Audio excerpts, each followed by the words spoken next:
Settlers of Catan is one of the most iconic board games out there. 4 or 3 players battle it out in a race to see who can drain the earth of its natural resources faster, taking turns building settlements and roads until one person has 10 victory points. But, as I stated in my last video about Risk, physical board games are obsolete. This is a digital age. Starting today, all physical games in Catan will use fossil fuel energy to power the web version of Catan I'm gonna make in this video. Now, you might say that there are already multiple digital versions of Catan. To that I say, alright, HTML, JavaScript, and CSS. There are 19 hexes in Catan, so we need 19 objects which can hold a rarity, resource type, and robber, which can be on any one hex. There will need to be a function that assigns all this randomly. Take the document.array function from my last project and use it to find out if the dishout function is working. It is. While we're here, might as well make a function that records 2 dice individually and put in a list, and data for land is done now. Oh yeah, take this part of my last project and make it its own function. Now we're done with the lands. I can move on to building the settlement and road objects, starting with counting how many there are. Alright, let's do settlements first. 1, 2, 3, 4, 5, 6, 7, 8, 9, 10, 11, 12, up. I count one twice. 1, 2, 3, 4, 5, 6. Many hours later. 17, 18, 19, 20, 22, 20. Wait, no, I skipped 21. 20. No, just start over. 1, 2. Many hours. 13, 14, 15, 17. God damn it. Many hours. 53, 54.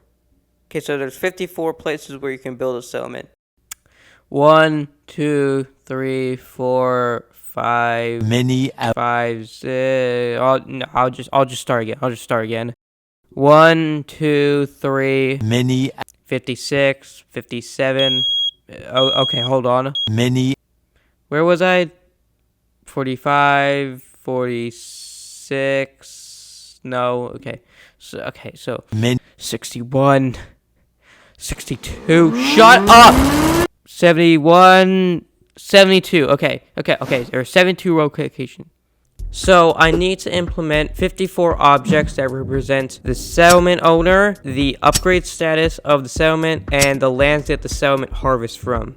So I went and typed it out individually, one by one. Same thing for all 72 road objects that just require a owner and a connection between 2 settlements. Oh, here's the code to move the robber. A more superficial, less important part of the game is harvesting of resources depending on settlement's dice roll and the type of land it is. I first made a thing to filter all the lands that match the dice roll, then it will loop 4 times to award specific amounts of resources to each person depending on the type of land. I did that using a switch case. You see, you got a normal if statement that's if condition then code, but if the variable can be many things, that leads to a lot of if-else statements. A switch case simplifies it to define what to do in certain cases in a single line. I did use a regular statement to determine if the robber is on your land you are harvesting from. If it is, you can't have any resources. Next, I forgot to mention, I made a function to place either a road or a settlement where you want. While we're on placing things, I can make a function that will check if a road is connected to a settlement or another road. Or not. Well, it now checks whether each of the settlements is between the roads. I can place that in the place thing function and stop the placement if something's wrong, while also placing a check for if someone else owns it, because that's not placed in check road. Another thing that needs to be checked is the resources you have. For that, I made a function that takes in 5 numbers and the player value to determine if the player meets or exceeds the 5 resources: brick, lumber, wool, grain, and ore. In that order. Why that order? Don't know, but I ran with it for the rest of the video, so you better get used to it. This is a retool of that function for taking resources. Yeah, there's also check settle, which checks if a settlement is being built next to a road. And a function that lets you upgrade one of your settlements. An upgrade settlement gives you 2 resources from a harvest instead of 1. After those 2 functions, I reach another big hump. The trading function. 2 players must agree to an amount of resources they will give up. If the sum of all the resources match, then the players are allowed to trade. I started with defining the parameters and determining if both players have the resources they are offering. And oh god, why did I use so many parameters? Let's turn these 2 into 5 value long lists and finish the logic for removing and adding the resources, which involves simultaneous uses of the take resources function. So, when I was going back through the footage to write the script, I noticed that day 12 is just an image of the harvest function. So, I guess nothing important happened that day. Anyway, I made 3 more player objects that contain a name, owner, number, their resources, victory points, and what cards they have. The last part is important because we are implementing the card system. Now, cards come in 3 varieties: victory, knight, and development. Victory cards add to your total victory points. Knight cards allow you to move the robber and build your army. And each of the development cards can either build 2 roads, give you 2 resources, or force everyone to give you each of a given resource. Victory and knight cards are just numbers in the player object, and development cards are lists for the 3 different types. Building off that, the next function I should work on is the one that happens when you roll a 7. You know, the obvious next step. Implementing the resource shaving is easy as you can... Wait, you don't put parentheses when using dot length? Huh. Anyways, the shaving is easy because you can just loop over the resources until it's 8. After that, I started implementing the functionality of the knight card. Move robber, subtract 1 from knight cards, add 1 to your knight cards placed. That last part is what builds your army. Speaking of the largest army, I'm gonna not take that, instead implement the code for the longest road. Now, the longest road in Catan is a thing that awards you 2 victory points if you have a road that is 5 segments or more, with branching paths counting as 2 separate roads. I know how we could probably store each road segment as an array containing each road in them, and do that to find the longest road of any given player. But like, how do I count 2 branches as 2 individual roads? And what if a road goes in a loop? Is it just gonna count it forever? But how do I know? I'm gonna have to... there are a few issues in your longest road function that might be causing it to behave incorrectly. You see, you can do that by using a depth-first search algorithm. You can implement it like this. It starts with a single road segment you own, then it moves on to another segment that is connected. It repeats this until the road ends, adding 1 to the length of that road each time, with the extra caveat that we ignore segments that were already checked, thus stopping it from counting a road in a circle as infinite, or counting the same road from a different starting point. Okay, thanks. Now, how can I use it to fix my failing mail? Building off this, I can make it return the longest road of a given player, and feed that into another function that determines the longest road of all 4 players. That function is much simpler. You know, before you realize that you need to put a break at the end of each case in a switch case, and if you have null, the null dot something throws an error, so always assign it to something. And now we have a thing that checks each player to see who has the longest road. Okay, now I can tackle the largest army, which is the same thing as the longest road, but you just check how many knight cards each player played. If they have 3 and they have the highest amount, then they qualify for the award, which awards them 2 victory points, which is the same as the longest road. I forgot to mention that last part with the longest road function. Speaking of knights, progress cards. There are 3 of them, as previously mentioned, so all 3 need to be programmed differently. Starting with A1, which lets you place 2 free roads. Easy enough, just use a function I made twice and then just pass out for 15 minutes and not touch the keyboard. Then to determine where to place the roads, make 2 prompts asking for the 2 locations. Essentially, I did the same one for A2, which asks you which resources you want. Now for the harder one, the one that lets you take all of a resource every player has. I can start by copying over the previous code, since they both involve one resource, and then change it to give the player the resources by looping over a list of each player that doesn't include the player and, hold up. This is an issue with your list. Delete removes the element from your list but does not shift the array, leaving a hole. You can fix this using .splice. Oh, I used delete to remove the cards too. Better change that.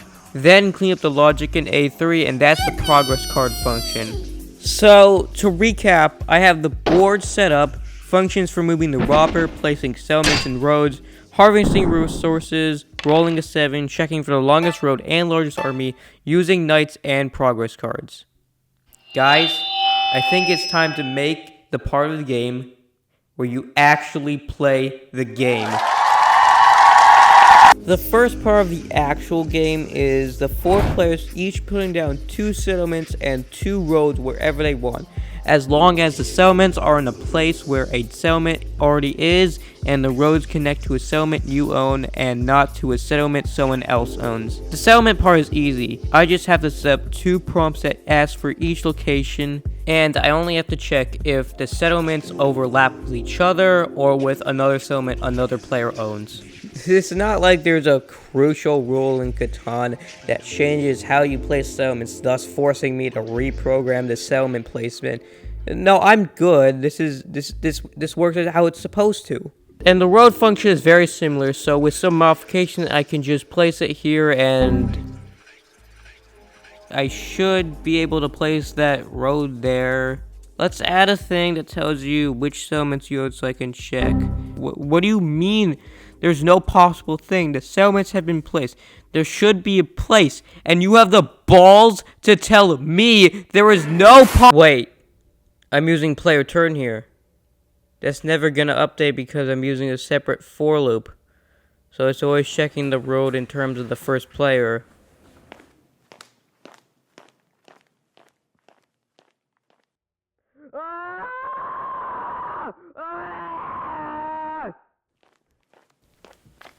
It works now. What's next is a function to find the winner. Just check which player has a sum of 10 from VPs and victory cards. Now that the setup is here and working, I can finally start on the main game loop. The one with all the options you need to play Catan. Now, I would separate the options one player can take in Catan as such. Build a city, upgrade a city, build a road, play a card, buy a card, trade it with the bank or another player, and giving up and breaking table, or quitting the game. I can set up the options first with a while loop and another function to handle all the outputs.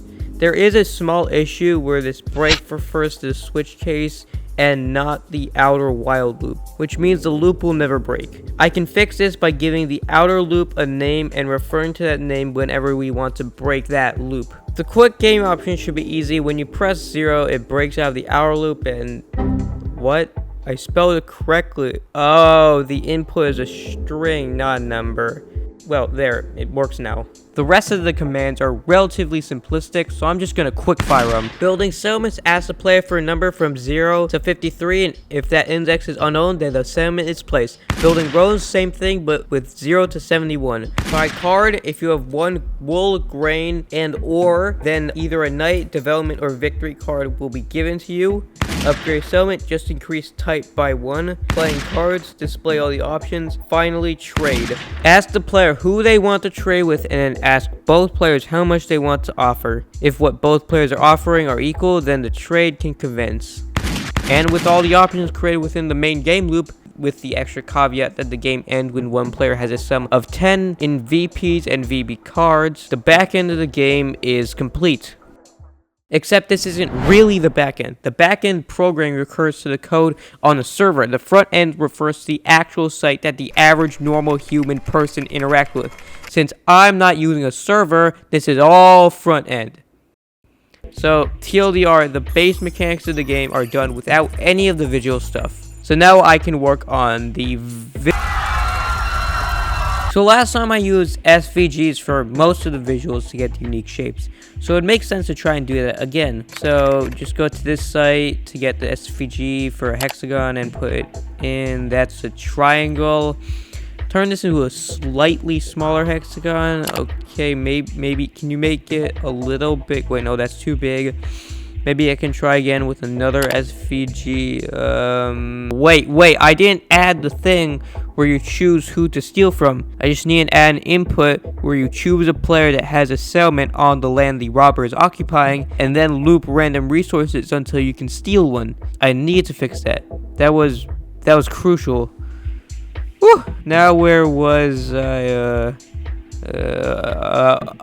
Oh yeah. After multiple hours of thinking this through, I'm just gonna use PNG of the 6 hex types for the lands. I couldn't get the SVGs to work, and besides, it's more important that each hex displays what resource they are, rather than having a more easily changeable shape. After making all the images and putting them in the files, I'm gonna make 19 of the images the farm tile. 100 pixels by 100 pixels should be good. Then, instead of the farm hex, it changes the PNG based on the land number associated with the object. And it's 0 to 5, not 1 to 6. Just change that.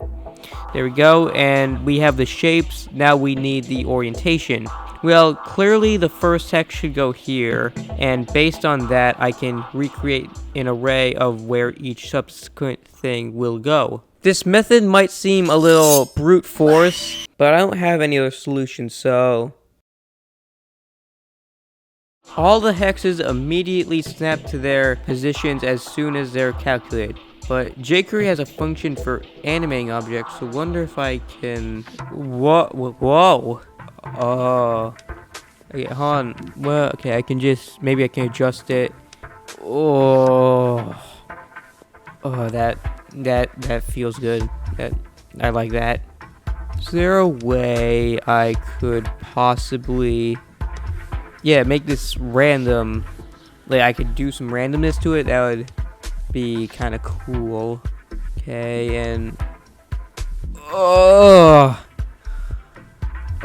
that feels good. That could probably make it longer. Whoa, God. Whoa. Okay, that's just... Wow, that's just insanely slow. I don't know why I did that. Oh, I like how they're all like stacked on top of one another, so it feels like a pile coming out.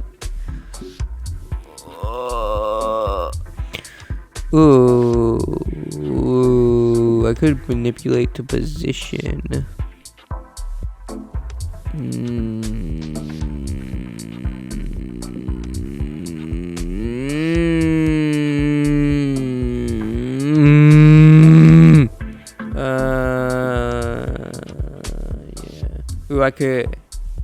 I can manipulate where they end. I can manipulate where they end, so like I could have it be a little bit random.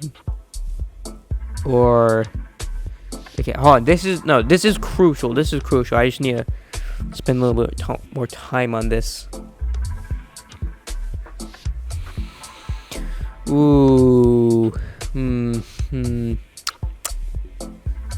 Could place it like this, and then. Oh, that's not that big though. That's not that big. That's not that big though. Yeah. Oh, I just need to add a red dot with some text and place it in the center of the hex. Now, settlements are kind of tricky because they are listed in the objects as like bam, bam, bam, and not in a straight line. So to place all the settlements correctly, it's going to be 6 layers, and I'll have to alternate between the normal height and the elevated height. And each layer you add 2 dots to the ends and reverse everything for the bottom 3 layers. That is not the most simple pattern to implement. I'll start with getting the spacing right on the first layer by adding a certain amount each time you loop, and the height variation by decreasing the top by 10 every other time. We can use the positions of that to create a base for the rest of the layers. And after some finagling, the second layer is good. Rinse and repeat for the rest of the layer, and I just put one out of place. Okay, so that didn't fix anything, and oh, I didn't use one of the dots. Okay, it's fine. The last layer just needs some tuning now, and there. At least I didn't have to place them by hand. Oh, no. There's 72 roads that appear in a more complex pattern. There's gonna be like 12 layers. Wait, we know which two settlements each row is between, so why not just make a function that makes a line between any two divs and just repeat that for all 72 connections?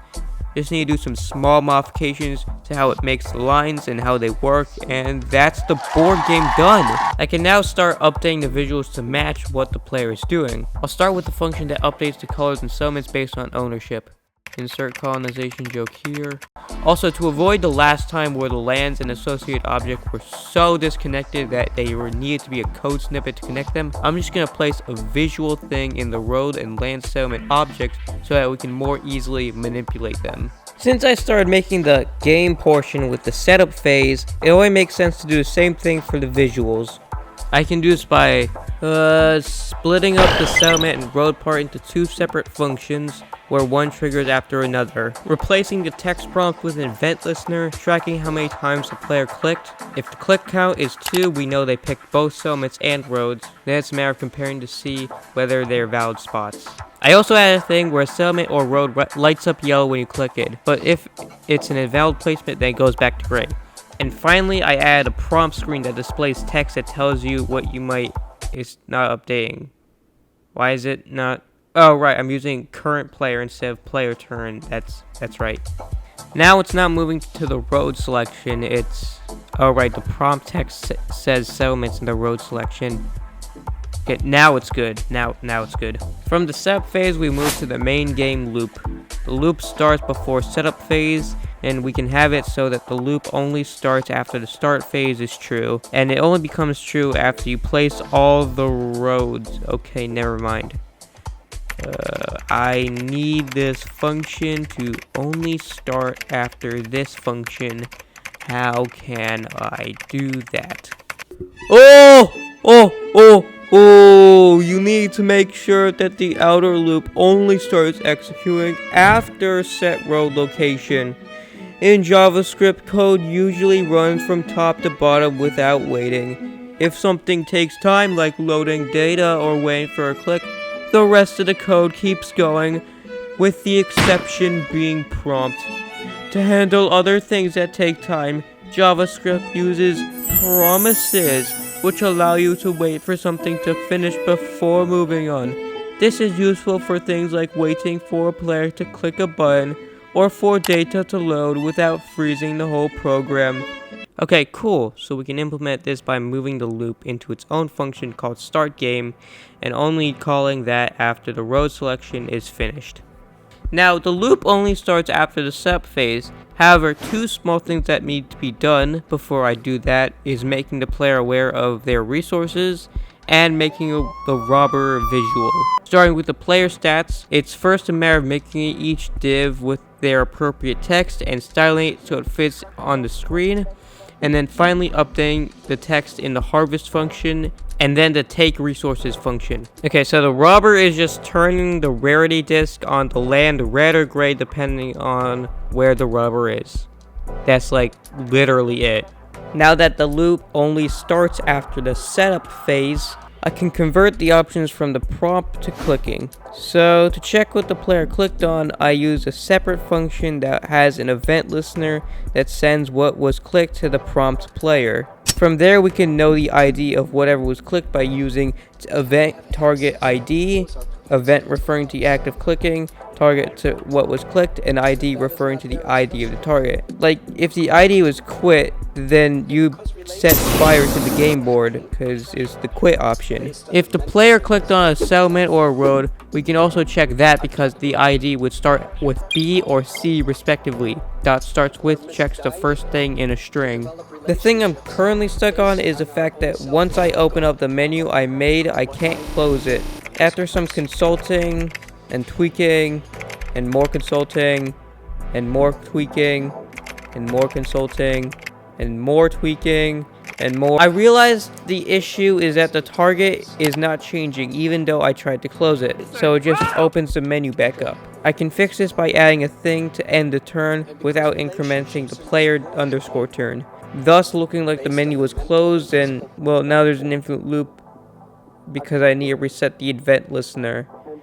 Doing that, hey, I can close now. It works. I have made a menu that you can close. With that, I can... It doesn't seem to open for settlements beyond the 20th one. Oh yeah, the loop for get object only goes up to 19. Why wasn't that issued until now? Okay, anyways. Now we can start hooking commands up. Starting with the settlements, the building and upgrading can just be copied over from last time. However, we can also check if the settlement is owned or upgraded already to remove those options when necessary. Now, for the roads, it's even simpler. It's just, alright. Cancel starts with C. Just call it the cancel for now, and I'll fix that later. Yeah, so roads are simple. Just check if it's connected to a settlement you own, and that's it for that. You know, after I realized why I always put player turn -1 into check road. Nevertheless, all the options relating to settlements and roads are complete. And another one of the options I need to convert visually is, hold on.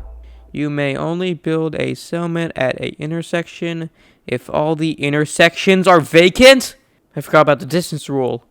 Okay, so check cell works by looping over each road, finding out which ones are connected to the given settlement, and if at least one of them is owned by the current player, then it's good to go. What I'm going to do is add another loop that gets the settlements attached to these roads. If any of those settlements are owned by yourself or someone else, then you are good to go. I also need to update the check road function to check whether any of the roads that connect to the settlements between the road you are trying to build on are owned by you. And after modifying the function by hand, the distance rule only needs to be applied to the setup phase, which is a little bit trickier because you're not only comparing it to settlements on the board, but also the other one you are about to place. But it's just a matter of adding that road to the associated settlements thing. And with that, the distance rule is fully implemented. Next, I'll add appropriate resource requirements back into the options and take away those resources once you do the things. There's nothing funny to say about that.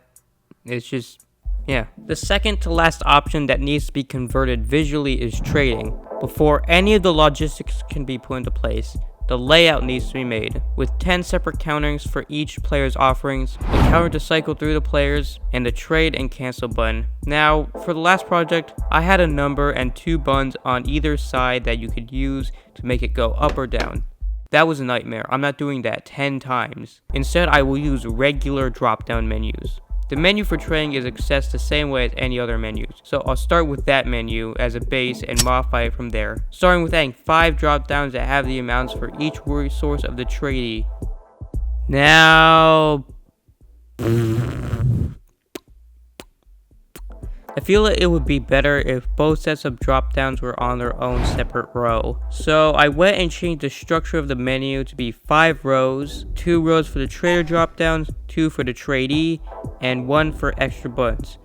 Also, 1 more drop down like off to the side to select which player you want to trade with. Okay, we need to reset the bottom drop downs whenever the player changes who they want to trade at.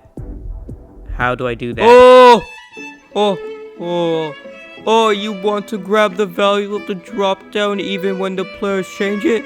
Then you might want to add an event listener to that. Okay, I can set up an event listener so that when the value of the drop down changes, then I extract that value and remove the old tradee drop downs. This isn't working. Oh, it isn't working?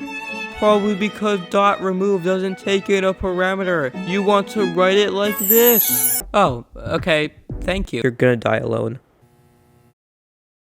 After working out some kinks, like correctly putting the parameters for the trade function, I was able to implement the button that actually lets you trade. And that's the trading thing done. Like, there isn't some other way of trading without another player that I'm neglecting. No, it's only with players. I don't have to code a whole other way of trading. Okay, fine. Maritime trading is where you can give any 4 resources and get a single resource back. Since you can get only one type of resource, I feel like the usual drop-down should be replaced with buttons where you click one and that's the resource you are going to get. I'll add the option for maritime trading to the player drop-down, and when you are on that option, the code will update the resource you are trying to get with 1/4 of the sum of the resources you are offering. Okay, so the visuals work. Now it needs to actually do the trading correctly. So only execute this code if yes'm, the value of the player dropdown, is not 5. So now we can make the trading maritime, which starts with finding the text of the resource you want, so that 4 times of that amount can be extracted from your resource pool. I can extract those resources by using the same loop as the one that makes everyone have 8 cards or less in the roll 7 function, only to realize it takes resources you didn't give away, causing me to add an additional check to that. Also, I need to check the update player resources separately because, yeah. Oh my. There we go. I am officially not missing any more essential features of Catan. It's all done. What's next? We're at this part. We get to display the cards visually.